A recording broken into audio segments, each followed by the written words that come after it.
Labis naman ang pasasalamat ng pamilya ni Mary Jane Veloso kay Pangulong Ferdinand R. Marcos Jr.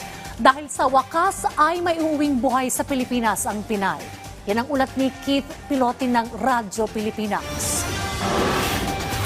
Lubos-lubos ang pasasalamat ng pamilya ng convicted OFW na si Mary Jane Veloso kay Pangulong Ferdinand R. Marcos Jr. matapos i-anunsyo na makakauwi ng Pinay sa Pilipinas. Sa exclusive interview sa ama ni Mary Jane na si Tatay Cesar, nag-uumapaw ang kagalakan ng pamilya Veloso dahil sa mahigit isang dekada na pakikipaglaban sa death row sa Indonesia, makakapiling na rin nila sa wakas ang kanilang anak.